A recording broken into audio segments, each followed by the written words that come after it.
நேற்று football fans எல்லாரும் ஷாக்கான ஒரு விஷயம், டோனி குரூஸ் ஃபுட்பால்லேருந்து ரிட்டையர்மெண்ட் வந்து கொடுத்துட்டாரு.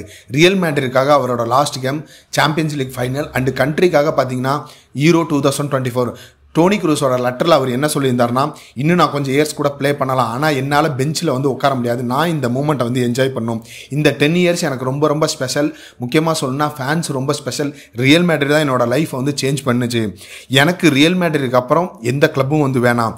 என்னோட பெஸ்ட்டு சீசனாக இந்த சீசனை வந்து சொல்லுவேன். இந்த சீசனை நான் வெளியே போனால் நல்லாயிருக்கும் அப்படிங்கிற மாதிரி எனக்கு வந்து ஃபீல் ஆகுது.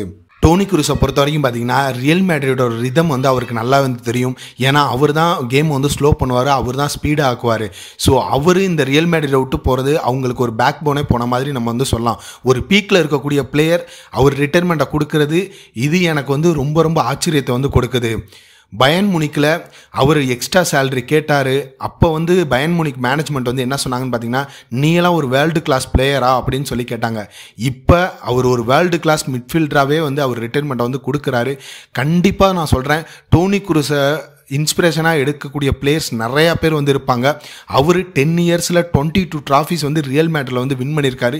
ஒரு ஃபைனல்ஸ் வந்து பேலன்ஸ் வந்து இருக்குது. நான் கண்டிப்பாக டோனி குரூஸோட கேமை வந்து மிஸ் பண்ணுவேன். ஏன்னா 2 இயர்ஸ்க்கு முன்னாடி பார்த்தீங்கன்னா கேசிமிரோ ரியல் மேட்ரிடை விட்டு போனார். இப்போ டோனி குரூஸ் போகிறாரு, அடுத்து மாட்ரிச் வந்து இருக்காரு. ஸோ இந்த மாதிரி பிளேயர்ஸ்லாம் ரியல் மேட்ரிடை விட்டு போகும்போது கண்டிப்பாக அவங்க ஃபேன்ஸ் எல்லாரும் ஃபீல் பண்ணுவாங்க. ஏன்னா அவங்க பண்ண ரெக்கார்ட்ஸ் அந்த மாதிரி.